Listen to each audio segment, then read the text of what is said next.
आज आपण परत चालू करूया नवीन टॉपिक. आज आपण काय बघणार आहोत, जो 8051 मायक्रो कंट्रोलर आहे, तो आयसी मध्ये किती पिन आहेत आणि प्रत्येक आयसी पिनचा जो कंट्रोलर्स आहेत तर ते कसे कार्य करतात, काय काय म्हणून कार्य करतात, तर त्याचं आपण जरा बघूया. आता हा तुम्ही ब्लॉक डायग्राम, मागा आपण ब्लॉक डायग्राम बघितला. तर ब्लॉक डायग्राम मध्ये मायक्रो कंट्रोलर मध्ये काय काय, सीपीयू आहे, सेंट्रल प्रोसेसिंग युनिट आहे, आयओ पोर्ट्स आहे, इनपुट आउटपुट पोर्ट्स आहेत, काउंटर्स आहेत, टायमर्स आहेत, रॅम आहे, रॉम आहे, नंतर ऍड्रेस बस, डाटा बस आणि कंट्रोल बस. तर हे सगळं कम्प्लीट एका आयसी मध्ये बसवलेलं असते. तर तो आयसी कुठला आहे? हा तुमचा आयसी 8051. तर हा कम्प्लीट 40 पिनचा आयसी आहे. एक साइडला 1 ते 20 आणि दुसऱ्या साइडला 21 to 40 असे 40 पिनाचं आहे. तर हे प्रत्येक पिनाचं काय कार्य आहे ते आपण स्टेप बाय स्टेप बघूया. म्हणजे हे जे विभाग आहे, हे सगळे विभाग एकाच आयसी मध्ये बसवलेलं आहे. RAM, ROM, IO ports, counter, हे सगळं एकामध्येच आहे. सीपीयू, प्रोसेसर, हे सगळं एकामध्येच आहे. आणि या आयसीचा वापर करून, मायक्रो कंट्रोलर आयसीचा वापर करून आपण घरगुती उपकरणं जसे microwave, oven, fridge, AC, washing machine, remotes, हे वेगवेगळे जे उपकरणं आहेत, घरगुती उपकरणं, तर ते ऑटोमॅटिकली कार्य करण्यासाठी या मायक्रो कंट्रोलरचा वापर केला जातो, ज्याला आपण एम्बेडेड सिस्टम सुद्धा म्हणतात. तर आपण एक स्टेप बाय स्टेप बघूया. तर पहा,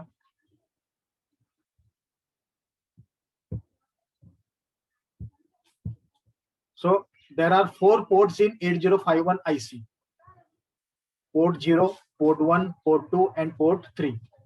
32 pins are function as IO port lines and 24 of these lines are dual purpose: P0, P1, P3. Each can operate as IO or as a control line or part of the address or data bus. 8 lines in each port can be used in interfacing to parallel devices like printers, digital to analog converter, ityadi. Or each line, the port can be used in interfacing to single bit devices like LEDs, switches, transistors, solenoids, motors and loudspeaker. तर हे English मध्ये, म्हणजे या IC मध्ये किती ports आहेत त्याच्याबद्दल माहिती दिलेली आहे. तर हे पहा, 8051 आयसी मध्ये 4 पोर्ट आहेत. तर हे 4 पोर्ट कुठले आहेत बघा. तर हे 4 पोर्ट कुठले आहेत, तर हे पहा, पोर्ट 0 जो आहे तो इथपर्यंत आहे. हे 8 पोर्ट 0. नंतर पोर्ट 1 इथे आहे बघा, P1 तिथे लिहिलंय, तो पोर्ट 1 आहे. हा पोर्ट 0 आहे. हे 8 आहेत, हे पण 8 आहेत पहा, 1 2 3 4 5 6 7 8. Port 0, port 1. नंतर हा पोर्ट 2 इकडे आहे बघा, पोर्ट 2, आणि इथे पोर्ट 3. आता किती नंबर, पिन नंबर आहे ते सगळं पुढे येईलच. तर असे 4 पोर्ट आहेत. एकूण 32 पिन आयओ पोर्ट लाईन म्हणून कार्यरत आहेत आणि त्यातील 24 दुहेरी हेतू आहेत, जे ड्युएल आहे. ऍड्रेस बस आणि डाटा बस पण आहे. ते कुठले आहेत, तर पोर्ट 0 आहे, पोर्ट 1 आहे, पोर्ट 3 आहे. प्रत्येक आयओ म्हणून किंवा कंट्रोल लाईन किंवा ऍड्रेसच्या भाग किंवा डाटा बस म्हणून ऑपरेट करू शकतो. आता इथं पत्त्याचं म्हणले, ऍड्रेसला मराठीत त्यांनी पत्त्याचं म्हणले, पण त्याला ऍड्रेस म्हणतात, ऍड्रेस बार. प्रिंटर, डीएसी म्हणजे डिजिटल टू अॅनालॉग कन्व्हर्टर इत्यादी समांतर उपकरणामध्ये इंटरफेसिंग कनेक्शनसाठी, इंटरफेसिंग करण्यासाठी प्रत्येक पोर्ट मधील 8 ओळी वापरल्या जाऊ शकतात. जे सेपरेट 8 किंवा प्रत्येक ओळीचा प्रत्येक एक बिट तुम्ही वापरू शकता. एलईडी जोडण्यासाठी, स्विचेस जोडण्यासाठी, ट्रान्झिस्टर जोडण्यासाठी, सोलनॉइड जोडण्यासाठी, मोटर जोडण्यासाठी, लाऊडस्पीकर जोडण्यासाठी, यासारख्या सिंगल बिट उपकरणामध्ये इंटरफेस करण्यासाठी केला जाऊ शकतो. तर लक्षात आलं असेल की 4 पोर्ट आहेत. आता हे स्टेप बाय स्टेप प्रत्येक पोर्टची आपण माहिती घेऊया. पोर्ट 0 म्हणजे पिन नंबर, आयसीचा पिन नंबर 32 to 39. हे बघा, पोर्ट 0 जो आहे हा बघा, 32 to 39, 32, 33, 34, 35, 36, 37, 38, 39 हे जे पिन नंबर आहेत आयसी 8051 चे, हे पोर्ट 0 आहे. तर हे काय आहे, it is a dual purpose port for simple design. It is used as IO ports for larger design with external memory it is used as multiplex address and data बस. आता हा data बस कुठला आहे तर AD0 to AD7. ह्याच्यात address बस पण आहे आणि data बस पण आहे. ए स्टँड फॉर ऍड्रेस बस आणि डी स्टँड फॉर डाटा बस. हे दोन्ही पण आहे AD0 to AD7. तर मराठीमध्ये काय पहा, हे ड्युएल उद्देश पोर्ट आहे. हे ड्युएल उद्देश पोर्ट आहे. P0 to P0.0 ते P0.7. सोप्या डिझाईन साठी ते IO म्हणजेच इनपुट आउटपुट पोर्ट्स म्हणून वापरले जाते. बाह्य मेमरीसह मोठ्या डिझाईन साठी याचा वापर मल्टिप्लेक्स्ड पत्ता आणि डेटा बस म्हणून केला जातो. मल्टिप्लेक्स म्हणजेच काय, D0 to AD7. AD0 to AD7 आहे म्हणजे काय होणार आहे, AD0 to AD7 म्हणजे 8 बिट झाले, 8 लाईन्स आले. 8 लाईन्स मधनं 8 सेपरेट लाईन आले. 8 सेपरेट लाईनचा एक सिंगल लाईन होणार AD0 to AD7 आणि त्याचा एक सिंगल लाईन होणार. म्हणजेच काय होणार आहे, तो मल्टिप्लेक्स्ड म्हणजे अनेक इनपुट आणि एकच आउटपुट. अशा पद्धतीनं हा पोर्ट 0 पिन नंबर 32 to 39. दुसरा आहे पोर्ट 1. पोर्ट 1 काय, 1 to पिन नंबर 1 ते 8. पोर्ट 1 बघा, pin number 1 to 8. Port 1, port 1.0, 1.1, 1.2, 1.3 असं 1.7 पर्यंत हे 8 आहेत. पिन नंबर 1 ते 8. It is dedicated IO port. It is used only to interface with the external device. हे समर्पित आहे IO पोर्ट आहे. समर्पित IO पोर्ट आहे, इनपुट आउटपुट पोर्ट, जो आता मगाशी सांगितला P1.0 to P1.7. हे केवळ बाह्य उपकरणासह इंटरफेस साठी वापरले जाते. केवळ बाह्य उपकरणासह इंटरफेस करण्यासाठी वापरले जाते. म्हणजे बाहेरचे उपकरण कुठले जोडायचे असेल, जसं प्रिंटर आहे, माऊस आहे, कीबोर्ड आहे, तर ह्या इंटरफेस कनेक्शन करण्यासाठी या पोर्टचा वापर केला जातो. फक्त केवळ बाह्य उपकरणाचं इंटरफेस करण्यासाठी वापरले जाते. पोर्ट 1 ते 8. दुसरा पोर्ट आहे पोर्ट 2. पिन नंबर आहे 21 to 28. आता हे 21 to 28 कुठले पहा, 21 हे बघा, 21 to 28. पोर्ट 20, 2.0, 2.1, 2.2 हे असे 28 पर्यंत 2.7. तर ह्याला ऍड्रेस लाईन दिलेला आहे बघा, ऍड्रेस लाईन.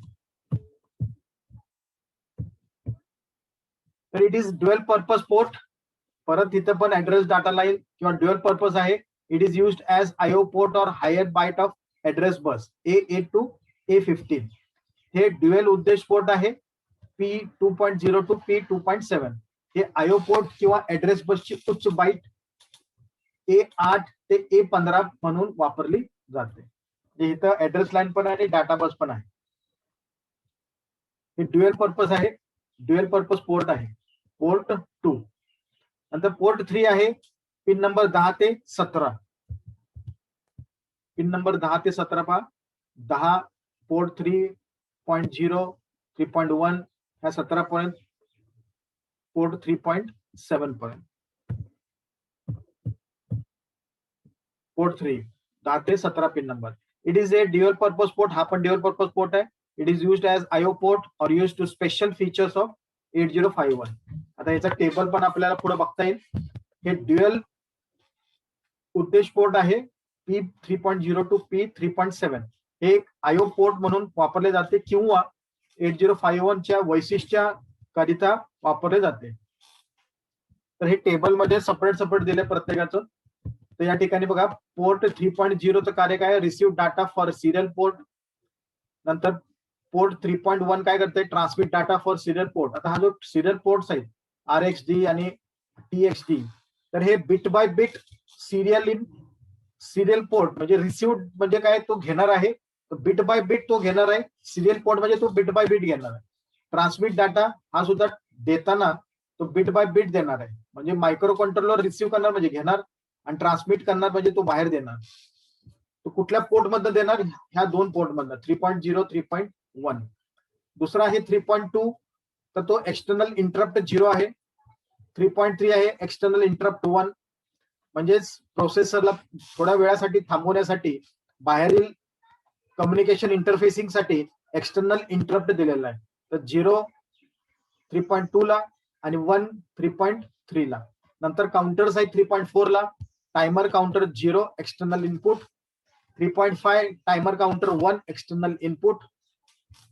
नंतर पोर्ट 3.6 ला काय दिले, external data memory write stroke, म्हणजे एक्सटर्नल डाटा मधून मेमरी राईट करायचं असेल तर तो या पोर्ट न होणारा 3.6, रीड करायचं असेल तर 3.7 एक्सटर्नल डाटा मेमरी रीड. नंतर पोर्ट 1.0 मध्ये काय, टायमर काउंटर 2 एक्सटर्नल इनपुट. तर मागे झालेलं आहे आपलं बा की जो टायमर आहे आपले 16 बिटचे 2 टायमर असतात मायक्रो कंट्रोलर मध्ये. तर तो एक टायमर इथं आहे पोर्ट मध्ये 3.0 आणि 3.5 मध्ये, आणि दुसरा टायमर आहे पोर्ट 1.0 आणि पोर्ट 1.1 मध्ये इथे. तर हे असे एकूण जे पहिल्यांदा 8 तर पोर्ट आहेत 0.3, आणि पोर्ट 1 मधले 2 जे आहेत ते टायमर काउंटर आहेत. म्हणजे टायमर जे आहेत, टायमर्स आणि काउंटर्स, तर ते दुसरा टायमर आणि काउंटर या पोर्ट 1.0 आणि 1.1 मध्ये. अशा पद्धतीने तुमचे पोर्ट झाले, 4 पोर्ट झाले. नंतर दुसरे पिन्स आहेत, EA पिन आहे एक्सटर्नल ऍक्सेस. तो कुठे आहे, पिन नंबर 31. पिन नंबर 31 पहा.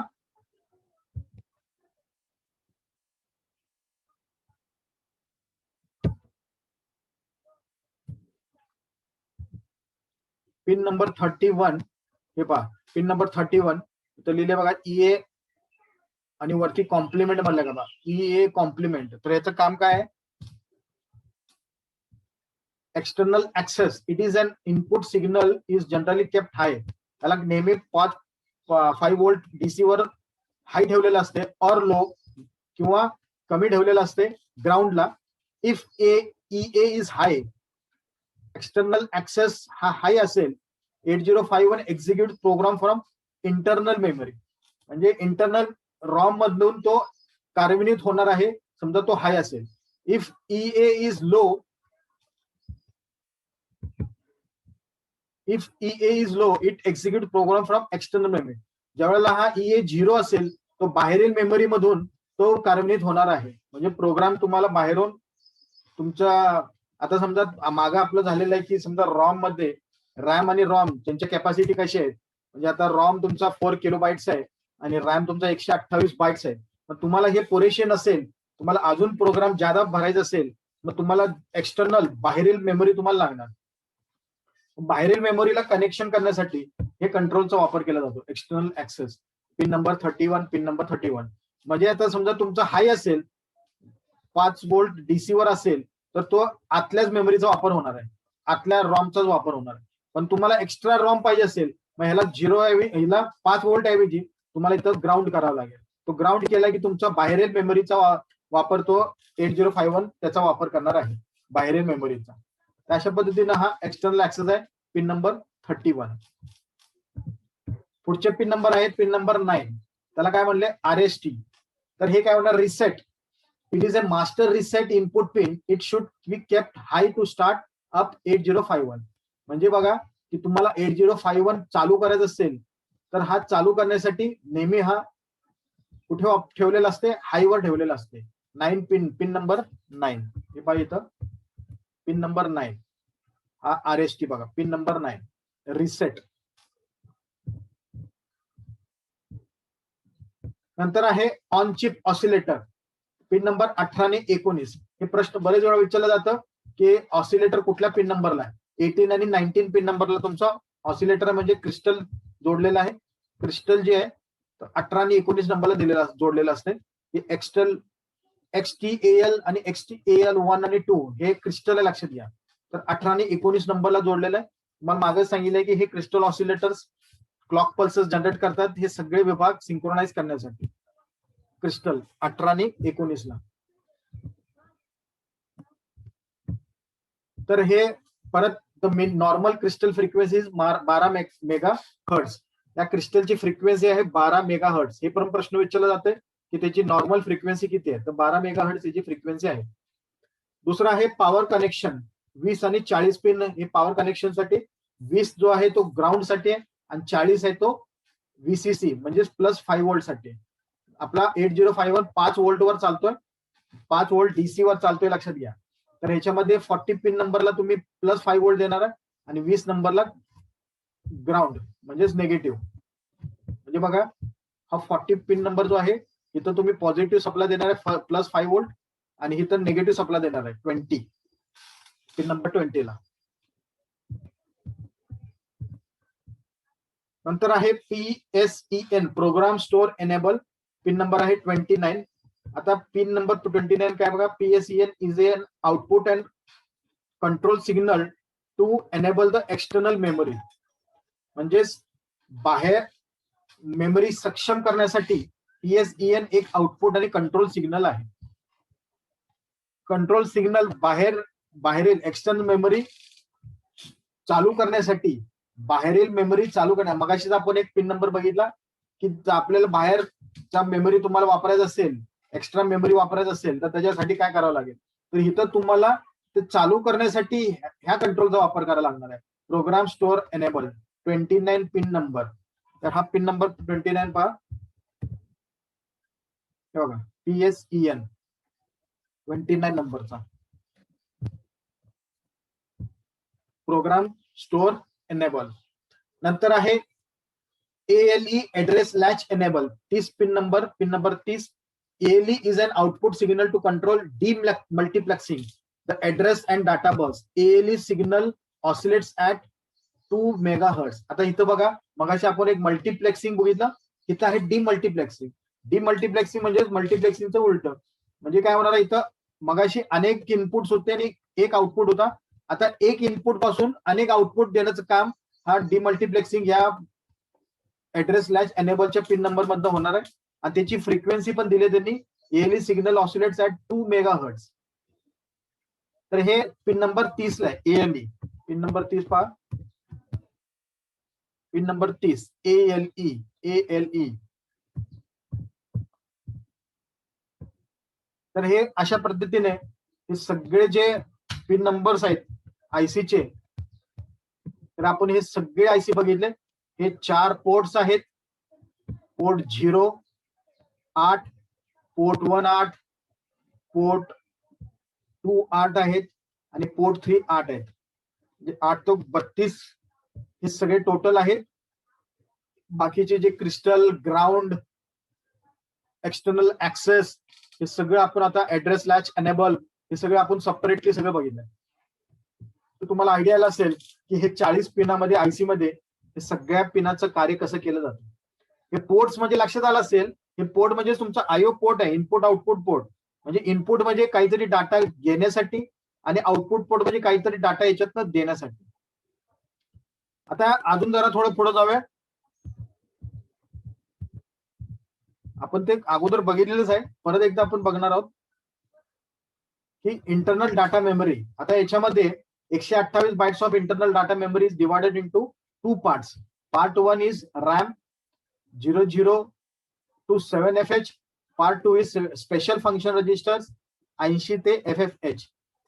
आता ह्याच्यामध्ये पहा, हे दोन डिवाइड केलेत. एका भागामध्ये तुमचे 00H ते 7FH आहे ऍड्रेस लाईन्स, आणि दुसरा आहे 80H ते FFH.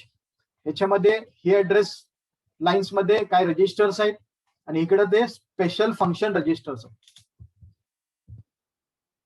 128 अंतर्गत डेटा मेमरीचे बाईट 2 भागामध्ये विभागले गेले आहेत. भाग 1 रॅम मधले भाग आहेत 00 to 7FH आणि भाग 2 मध्ये विशेष फंक्शन रजिस्टर्स आहेत, त्याला SFR म्हणतात, ते 80 ते FFH आहे. नंतर ते रॅम मध्ये अजून कसं विभागणी केली पहा, रजिस्टर बँक आहेत, त्याच्यामध्ये रजिस्टर बँक 00H ते 1FH. रजिस्टर बँक आहे 00H ते 1FH इथपर्यंत. तर हे काय आहे, 4 बँक आहेत, 4 बँक्स आहेत. Bank 0, bank 1, bank 2, bank 3. Bank 0, bank 1, bank 2, bank 3. नंतर each bank consisting of 8 register R0 to R7. हे प्रत्येक बँक मध्ये 8 परत हे रजिस्टर्स आहेत, R0, R1 ते 7. परत इथं सुद्धा R0 ते R7, इथं सुद्धा R, असे टोटली 32 32 ऍड्रेस लाईन्स आहेत, 32 रजिस्टर्स आहेत म्हणलं तर चालेल. R0 ते 8 आहे, हे 8 आहेत, हे 8 आहे, आणि म्हणजेच 32 बाईटचा रॅम आहे हा 00H ते 1FH पर्यंत. नंतर बिट ऍड्रेसेबल रॅम आहे 20H to 2FH, हा मधला बिट ऍड्रेसेबल 20H to 2FH. नंतर जनरल पर्पज रॅम आहे 30H to 7FH, 30H to 7FH. आणि नंतर पुढचा आहे स्पेशल फंक्शन रजिस्टर्स. तुमचे special function register 80H to FFH. याच्यामध्ये आपण जास्त करून अक्युम्युलेटर रजिस्टर बी याचा जास्त करून उपयोग बघणार आहोत पुढे प्रोग्रामिंगच्या वेळेला. तर आता इथपर्यंत थोडस जरा आयडिया आला असेल अजून की पिन कसे, आयसी कसा आहे, त्याच्यातले टोटल पिन किती आहेत, क्रिस्टल ऑसिलेटर किती आहे, कुठला सप्लायचा पिन नंबर आहे, कुठला ग्राउंडचा पिन नंबर आहे, हे थोडंसं आयडिया आला असेल. पोर्ट म्हणजे काय लक्षात आलं असेल, पोर्ट आपल्या अगोदर पण झालेला आहे. आता पुढे जाऊया जरा की आता समजा इथं पहा की समजा आता हे दोन मेमरी आहेत, एक रॉम आहे, एक रॅम आहे. मागच झालेला आहे, आपण बऱ्याच वेळा बघतोय की रॉम मध्ये 4 किलोबाईट कॅपॅसिटी आहे आणि रॅम मध्ये 128 बाईटची कॅपॅसिटी आहे. तर याच्यामध्ये आपण मगाचपासून बघतोय की हे ऍड्रेस लाईन्स टोटल किती काय, 00H ते FFH, नंतर रॅम मध्ये पण 0H ते 7FH असं बघतोय. तर हे नक्की काय आहे, तर नक्की काय आहे म्हणजे याच्यामध्ये हे विभागणी केलेली आहे आणि हे थोडक्यात प्रत्येक ऍड्रेस लाईनला ह्याच्यात हे कप्पे आहेत, असे कप्पे. आता समजा तुम्हाला इथं 8 बिटचा डाटा साठवून ठेवायचा आहे रॉम मध्ये, तर इथं काय होणार आहे, 8 बिटचा असा डाटा म्हणजे बघा 1 2 3 4 5 6 7 आणि 8 म्हणजे हे 1 बाईट झाला. 8 बिट म्हणजे 1 बाईट झाला.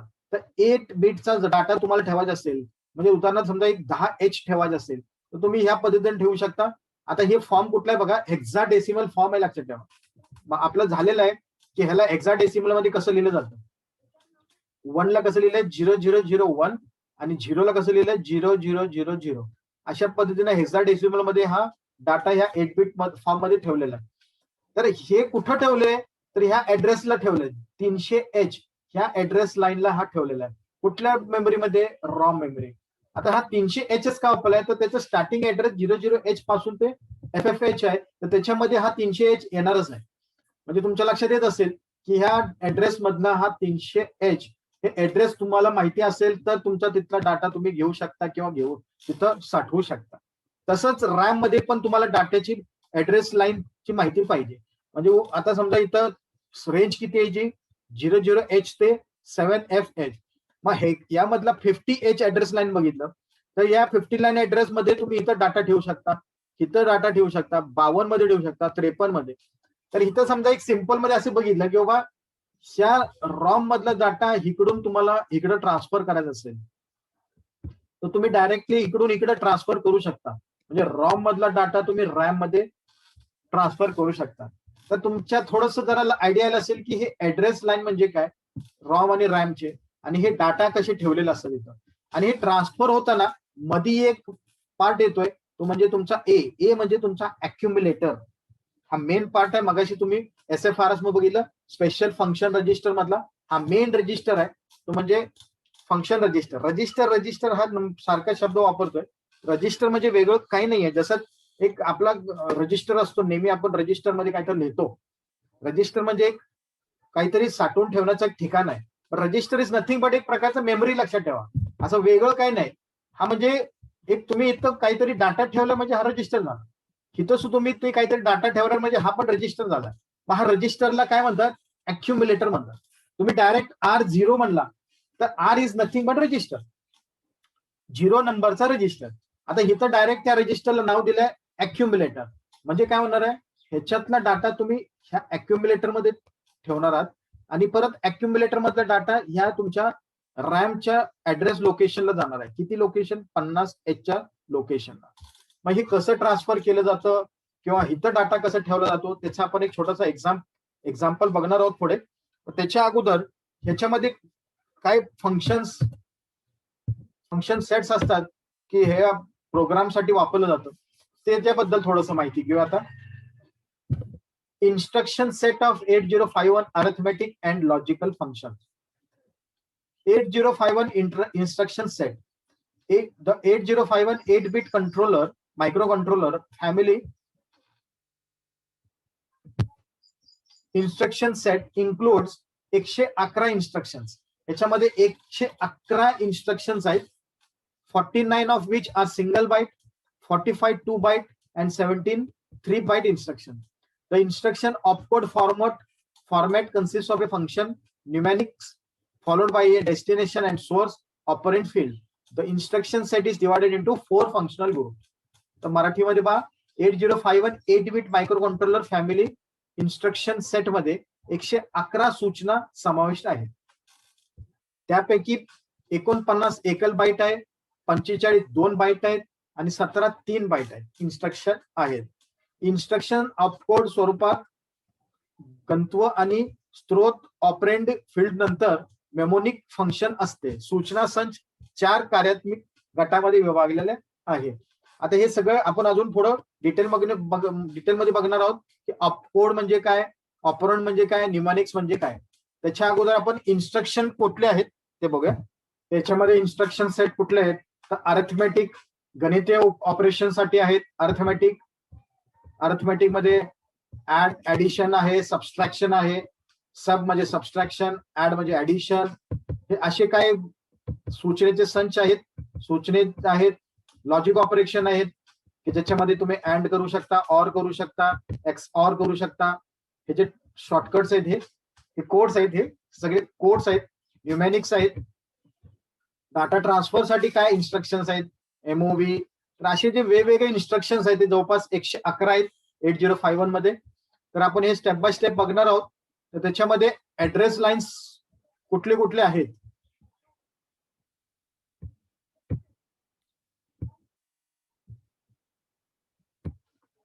ते पहा. आता या इन्स्ट्रक्शन सेट मध्ये ऍड्रेसिंग मोड कुठले आहेत तर याच्यामध्ये पहिल्यांदा आपण काय बघतोय की यामध्ये 1-2 गोष्टी आहेत, ते म्हणजे ऑपकोड आणि दुसरा ऑपरेंड. आता ऑपकोड म्हणजे काय, ऑपरेशन कोड, ज्याला ऑपकोड म्हणजे शॉर्ट फॉर्म मध्ये म्हणतात, फुल फॉर्म आहे त्याचा ऑपरेशन कोड.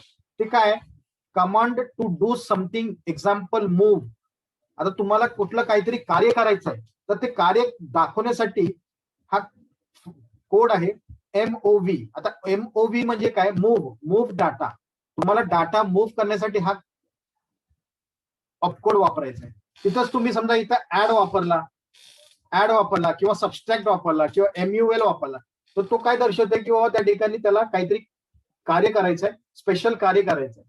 तर त्याच्यासाठी त्याला म्हणतात ऑपकोड किंवा ऑपरेशन कोड. हा पहिला असतो, म्हणजे तो नेहमी डाव्या बाजूला लिहिलेला असतो, डाव्या बाजूला. आणि उजव्या बाजूला जे लिहिलेलं असते ते असते तुमचा ऑपरेंड.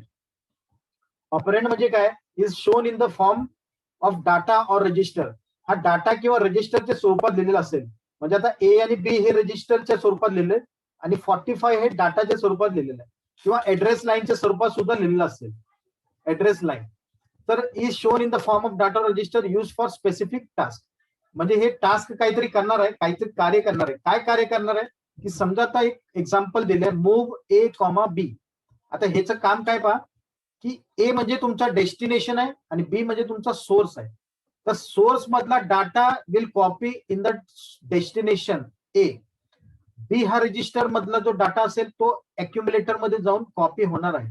बी मध्ये तो डाटा तसंच राहणार आहे, प्लस ह्याच्यातला डाटा ह्या ए मध्ये कॉपी होणार आहे.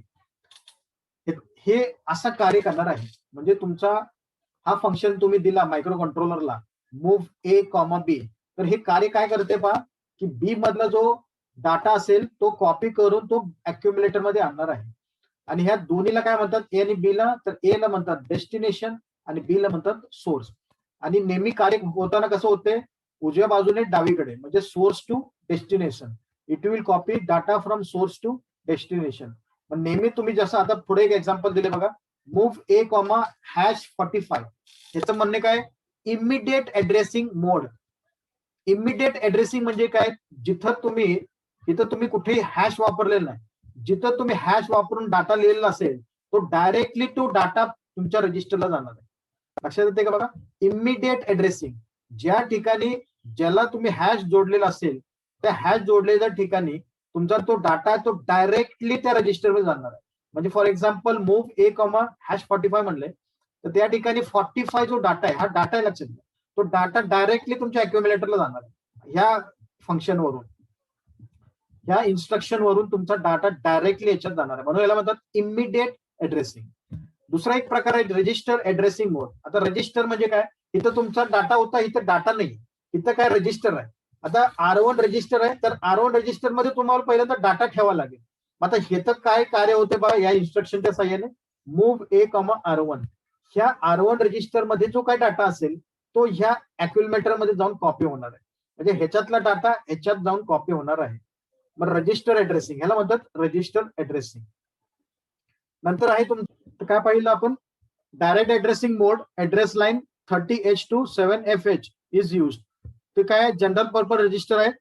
मागे आपण बघितलं जनरल पर्पज रजिस्टर कुठून कुठे आहे, 30H27FH. याच्यामध्ये तुमचा 40H जिथं असेल तिथं तुमचा डाटा असणार आहे. तो ऍड्रेस आहे, डाटा नाही आहे, ऍड्रेस आहे, आणि त्या ऍड्रेस मध्ये तुम्ही डाटा ठेवू शकता आणि त्याच्यातला डाटा तुमचा रजिस्टर R1 मध्ये कॉपी होणार आहे. ऍड्रेस मधला डाटा तुमच्या रजिस्टर मध्ये कॉपी होणार आहे, याला म्हणतात डायरेक्ट ऍड्रेसिंग मोड, ऍड्रेस लाईनचा वापर करून. म्हणजे ही ऍड्रेस लाईन आहे, त्याच्यात तुमचा डाटा असेल आणि तो डाटा तुमच्या ह्या रजिस्टर R0 मध्ये जाऊन कॉपी होणार आहे. दुसरा आहे इनडायरेक्ट ऍड्रेसिंग मोड. इनडायरेक्ट ऍड्रेसिंग मोड मध्ये काय म्हणले, @, म्हणले, जिथं @, लिहिलंय, आता इथं कुठंच @, नाहीये आणि हे रजिस्टर आहे. @ रजिस्टर म्हणजे काय की तुमचा डाटा ह्याच्यामध्ये पण नाही. आता इथं तुमचा डाटा रजिस्टरमध्ये आहे, इथं पण रजिस्टरमध्ये आहे, इथं सुद्धा रजिस्टर्स मध्ये, तो इथं रजिस्टर लिहिलाय तरी सुद्धा इथं हा @ मुळे काय होतंय, ह्याच्यामध्ये तुमचा डाटा नाही. ह्याच्यामध्ये काय मग, तर ह्याच्यामध्ये ऍड्रेस लाईन आहे, लक्षात घ्या.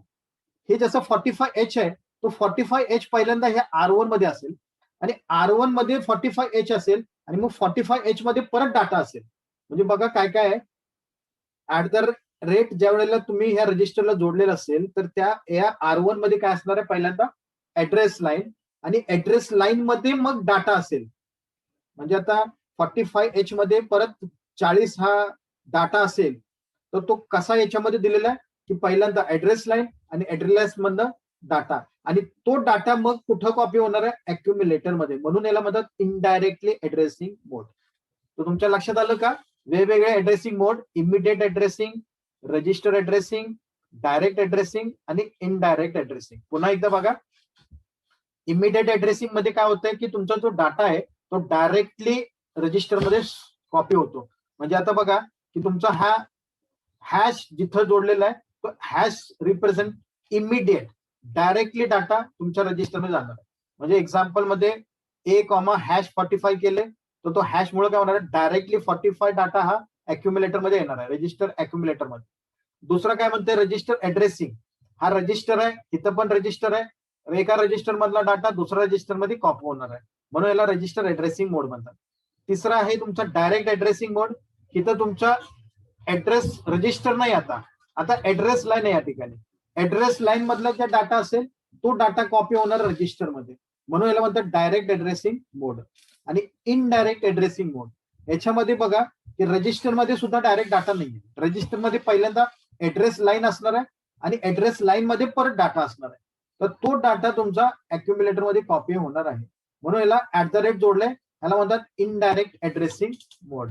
अशा पद्धतीने हे ऍड्रेसिंग मोड्स आहेत. याच्यामध्ये ह्या इन्स्ट्रक्शनचा वापर करून आपण सिंपल प्रोग्राम्स करू शकतो या मायक्रो कंट्रोलरच्या साह्याने, आणि एक असे घरगुती उपकरण तयार करू शकतो आपण. आता जसं इथं मगाशी एक्झाम्पल दिलं मी तुम्हाला की रॉम मधला डाटा तुम्हाला रॅम मध्ये असं ट्रान्सफर करायचं असेल तर तुम्ही याचा एक प्रोग्राम पण लिहू शकता. तर तो प्रोग्राम कसा आहे ते सुद्धा तुम्हाला दाखवतो. ते पहा, आता इथे आता आपण जे प्रोग्राम लिहितो मायक्रो कंट्रोलर 8051 मध्ये, तो प्रोग्राम म्हणजे तुमचा असेंब्ली लँग्वेज असते. असेंब्ली लँग्वेज मायक्रो कंट्रोलर 8051 मध्ये दोन प्रकारे लँग्वेज वापरलं जातं लिहिण्यासाठी. एक म्हणजे तुमचा असेंब्ली लँग्वेज आणि दुसरा आहे सी लँग्वेज. आता सी लँग्वेज म्हणजे ह्याच्यापेक्षा ऍडव्हान्स लँग्वेज असते. बेसिक लँग्वेज जो आहे तो असेंब्ली लँग्वेज. पहिल्यांदा आपण असेंब्ली लँग्वेज बघणार आहोत. त्याच्यामध्ये आता बघा मगाशीच आपण बघितलं हे ऍड्रेसिंग मोडचे प्रकार मूव्हचे. तर याच्यामध्ये काय म्हणते बघा, आता हे आपण हाच एक्झाम्पल घेणार आहोत की रॉम मधला डाटा, ह्या ऍड्रेस लाईन मधले डाटा जे आहेत ते सगळे पहिल्यांदा तुम्ही ह्याच्यात डाटा ठेवणार आहात. नंतर हा डाटा स्टेप बाय स्टेप म्हणजे 300H मधला डाटा 10 अक्युम्युलेटर मार्फत रॅम मधला ऍड्रेस लाईन 50H मध्ये ट्रान्सफर करायचंय. नंतर 300H मधला डाटा 11 अक्युम्युलेटर मार्फत 51H ला ट्रान्सफर करायचंय. ते कसं ट्रान्सफर करायचंय आपण बघूया प्रोग्रामच्या स्वरूपात. ही बघा, तर पहिल्यांदा काय करायला लागेल, तुमचा स्टार्टिंग ऍड्रेस द्यावा लागेल. स्टार्टिंग ऍड्रेस काय असणार आहे तुमचा 00H. रॉमचा स्टार्टिंग ऍड्रेस आहे 000H. हे बघा 000H. आणि ह्याचा पण स्टार्टिंग ऍड्रेस आहे 00H. Ending address 7FH. ह्याचा पण एंडिंग ऍड्रेस FFH. पण तो आपल्याला एंडिंग नको आहे, स्टार्टिंग पाहिजे. आणि हे ऍड्रेस लाईन पाहिजे जिथं तुम्हाला डाटा स्टोअर करायचा आहे. इथं सुद्धा तुम्हाला स्टार्टिंग ऍड्रेस लागेल, पण तो बाकीचे ऍड्रेस कुठे लागणार आहेत, कुठल्या रॅम ऍड्रेसवर तुम्हाला डाटा ट्रान्सफर करायचा आहे रॉमचा रॅम मध्ये. तर हे तुम्ही कसं करणार आहात हे पहा. तर पहिल्यांदा तुम्ही काय करणार, ORG ऑर्गनाइज 000H तुम्ही तिथं स्टार्ट करणार आहे स्टार्टिंग ऍड्रेस. नंतर बघा काय म्हणले, मूव्ह DPTR #300H. आता बघा मगाशीच आपण बघितलं हॅशचा उपयोग काय, इमिडिएट ऍड्रेसिंग. तर इथं काय होणार आहे बघा, हा जो ऍड्रेस लाईन आहे 300H तो डायरेक्ट DPTR ला जाणार आहे, डाटा पॉइंटरला. The data pointer DPTR will be stored with location 300. आता 300H जो लोकेशन आहे तो DPTR मध्ये असणार आहे. इथं काय केलं झालं बघा. बघा आता आपल्याला ऍड्रेस लाईन जी आहे 300 ते 304, तर ते ऍड्रेस लाईन दर्शवण्यासाठी हा DPTR लागणार, DPTR. तर हे DPTR जे आहे कशी पद्धतीने घेतलेलं आहे बघा, डाटा पॉइंटर. तो डाटा पॉइंटर जो आहे this will be stored with location 300. Immediate location घेणार आहे. हॅश म्हणजेच इमिडिएट लोकेशन. इथं सुद्धा 50H इमिडिएट लोकेशन या RO मध्ये येणार आहे, रजिस्टर R0 मध्ये. R0 मध्ये 50H येणार आहे. हे बघा मगाशी आपण बघितलं इथं 50H पाहिजे. हे बघा @RO चा वापर करून हे लोकेशन जो आहे 50H तो डायरेक्ट आपण रजिस्टर मध्ये घेणार आहे.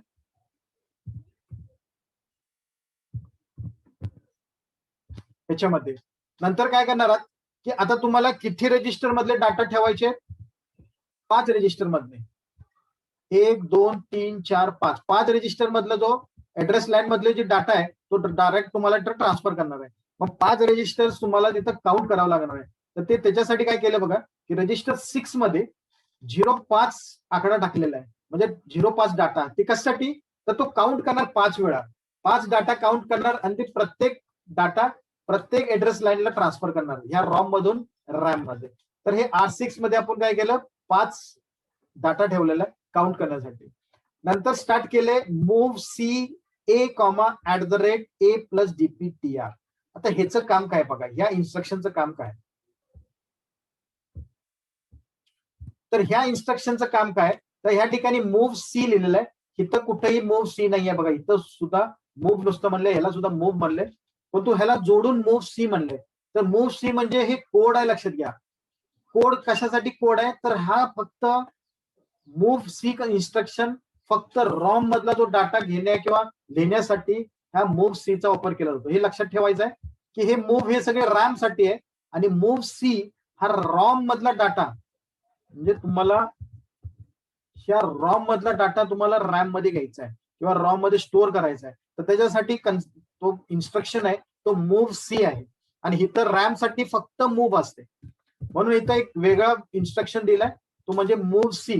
हे काय करणार आहे, तुमचा रॉम मधला डाटा घेणार. तर ह्या ठिकाणी बघा काय होतंय की DPTR मधला जो डाटा किंवा ऍड्रेस लाईन असेल तो कुठं जाणार आहे, तुमच्या अक्युम्युलेटर मध्ये. तसंच अक्युम्युलेटरचा डाटा कुठं जाणार आहे, तुमचा RO लोकेशन जो आता तुम्ही इथं दिलाय @ ला, म्हणजे लोकेशन कुठला 50H. म्हणजे आता बघा हे दोन इन्स्ट्रक्शन काय झालेत बघा की हे इन्स्ट्रक्शन झालेत की ह्याच्यातला डाटा अक्युम्युलेटर मध्ये आला आणि अक्युम्युलेटर मधला डाटा हिता आला. म्हणजेच बघा इथं 10H होता, ह्या 300H मधला तो अक्युम्युलेटर मध्ये आला, 300H इथं आला, सॉरी 10H इथं आला आणि 10H इथनं पुढं 50H या ऍड्रेस लाईन मध्ये इथं तुमचा डाटा आला, असा तिथं ट्रान्सफर झाला. नंतर आता एक डाटा तुमचा ट्रान्सफर झाला. आता पुढे काय करायचं, तुमचा जो डीपीटीआर आहे म्हणजे 300H आहे त्याला इन्क्रीमेंट करायचं. इन्क्रीमेंट म्हणजे 1 ने इन्क्रीमेंट होणार, म्हणजे 300 जागेवर इथं काय होणार 301. तसंच इन्क्रीमेंट R0 काय होणार आहे 50च्या ऐवजी इथं 51 होणार आहे. म्हणजे हा इन्क्रीमेंट दोन्ही काय करणार आहे, एक न इन्क्रीमेंट करणार. पुढे काय करणार आहे क्लिअर ए, म्हणजे अक्युम्युलेटर मध्ये काय अगोदरचा जो डाटा असेल तो 0 करणार. It will clear all. म्हणजेच लक्षात घ्या, आता पहिला डाटा तुमचा ट्रान्सफर झालेला आहे, आता दुसऱ्या डाटासाठी परत त्याला 0 करून परत पुढची प्रोसेस करायची. पुढची प्रोसेस काय आहे की DJNZ R6, बॅक. ह्याचं कार्य काय बघा, ह्या फंक्शनचं कार्य काय की डिक्रीमेंट जम्प R6, बॅक. आता R6 मध्ये डाटा काय बघा 05 आहे, तर हा फंक्शन काय करणार आहे, तो R6 मधला डाटा 1 ने डिक्रीमेंट करणार.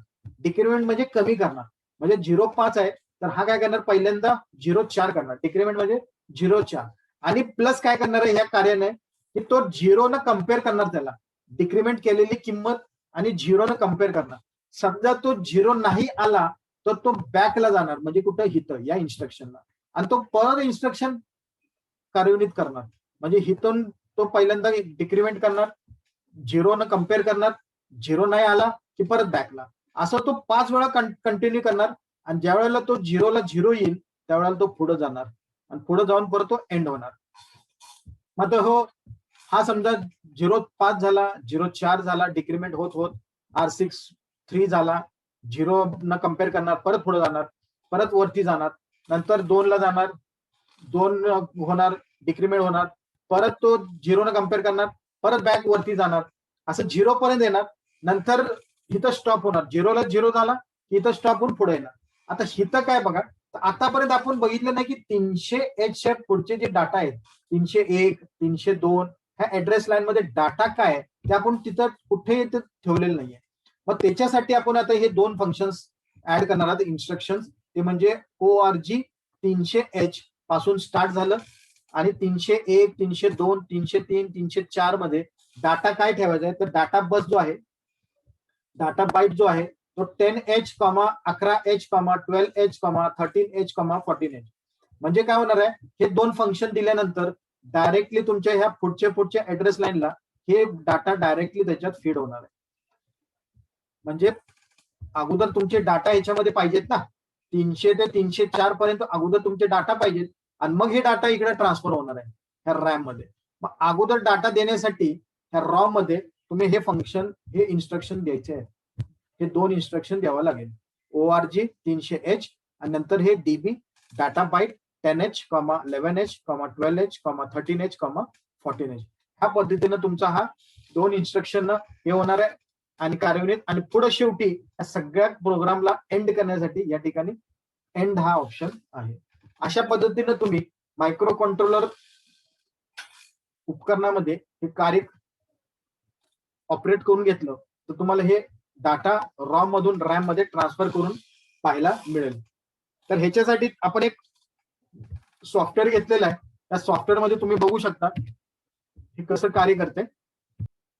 हे बघा, तर इथे एक मायक्रो कंट्रोलर मध्ये एक प्रोग्राम, सेम जो प्रोग्राम मागाशी आपण बघितलं, organise 000H, move DPTR, #300H, move R0, #50H, move R6, #05, नंतर बॅक मूव C A. आता हे रॉम मधला डाटा तुमच्या अक्युम्युलेटर मध्ये येणार आहे, DPTR लोकेशनला जो डाटा असेल तो A मध्ये येणार आहे. नंतर मूव @ इनडायरेक्ट ऍड्रेसिंग दिले बघा, @R0, A सॉरी इन्क्रीमेंट. आता इथं काय होणार आहे, इन्क्रीमेंट होणार आहे 300 चा 301, इथं इन्क्रीमेंट होणार आहे R0 म्हणजे 50 चा 51. नंतर अक्युम्युलेटर क्लिअर करणार आहे. नंतर हा डिक्रीमेंट काय होणार आहे, R6 मधला डाटा म्हणजे 05 कमी होणार आहे, इथं डिक्रीमेंट होणार आणि कम्पेअर करणार 0 न. 0 नाही झाला की तो परत बॅकला जाणार आणि हे सगळं कार्य 0 कुठंपर्यंत येणार, जोपर्यंत हे 0 होत नाही, हा काउंट 0 होत नाही. म्हणजे हे सगळे डाटा नंतर पुढं हे 301 ह्या ऍड्रेस लाईनला हा डाटा स्टोअर होणार. डाटा बाईट जो आहे तो डायरेक्टली डाटा स्टोअर होणार आणि शेवटी प्रोग्राम एंड होणार. तर हे कार्यान्वित करण्यासाठी आपण बघूया याला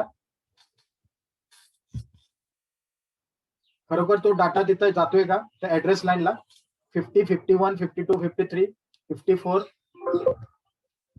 हे तुम्हाला पाहायला मिळेल. आता बघा हे ऍड्रेस लाईन्स आहेत 300H. आता मगाशी बघा 300H ला आपण 10H ठेवले, 301 ला 11, 312 ला 12, 313 ला 13, 314 ला H. हे बघा हे स्टार्टिंग ऍड्रेस फक्त इथं दाखवलं जातं बाय डिफॉल्ट.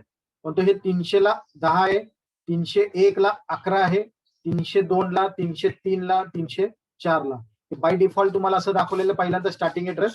पण तुम्ही डायरेक्टली 301 दाखवलं तर इथं 11 दाखवणार आहे, 2 ला 12, 3 ला ह्या पद्धतीने इथं आलेला आहे. पण तो आता 50 ला इथं किती आहे तर त्याच्यासाठी आता 50 ला तुम्हाला इथे डाटा पहिल्यांदा काय येणार आहे की 10 इथे येणार. नंतर 51 ला हा 11 इकडे शिफ्ट होणार.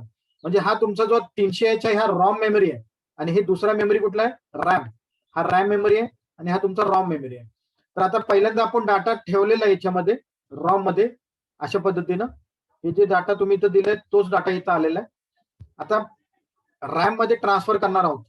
मध्ये रॅम मध्ये कसं ट्रान्सफर होणार आहे बघा. तर ह्याला कार्यान्वित करण्यासाठी परत ह्याला रन करावं लागणार आहे. आता मी रन केले. आता हे स्टेप बाय स्टेप तुम्ही पुढे पुढे गेला इथं लक्ष ठेवा की पहिल्यांदा इथं आता इथं आले म्हणजे तुमचा जो ह्याच्यातला जो डाटा आहे तो आता आरो मध्ये येणार आहे. आता 50 आरो मध्ये आता काय आले 50 आले बघा. आरो मध्ये 50 आलेला आहे. नंतर R6 मध्ये तुमचा 5 आलेला आहे. R6 जो आहे आपण R6 मध्ये काय केलं आपण 5 केलेला आहे. नंतर तुमचा अक्युमुलेटर मध्ये 10 आलेला आहे.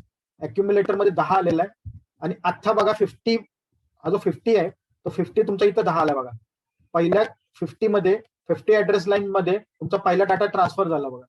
आता तो काय करणार आहे तो डिक्रिमेंट करणार आता सॉरी इन्क्रीमेंट करणार. इन्क्रीमेंट म्हणजे 300 चा 301 करणार.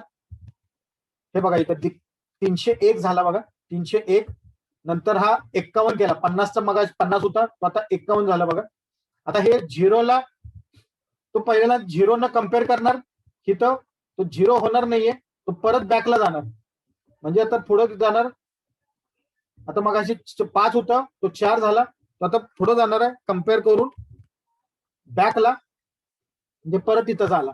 परत तो काय होणार आहे स्टेप बाय स्टेप परत पुढे जाणार आहे आणि इकडे लक्ष ठेवा बघा इकडे 11 आला बघा. म्हणजे हा डाटा बघा 11 तो इकडे ट्रान्सफर झाला 51 ला. नंतर आता इथं 52 ला ट्रान्सफर होणार बघा. 12 इथं ट्रान्सफर झाला बघा. हे 12 इथं ट्रान्सफर झाला. परत 13 ट्रान्सफर होणार आहे. 13 ट्रान्सफर झाला बघा. 13 इकडचा इकडे ट्रान्सफर झाला रॉम मधून रॅम. स्टेप बाय स्टेप पुढे पुढे पुढे जसं कराल तुम्ही परत 14 इकडे आला. आता हे कम्प्लीट तो ऍड्रेस आहे ना कम्प्लीट ट्रान्सफर केलेला इकडून ते इथंपर्यंत रॉम मधलं रॅम मध्ये.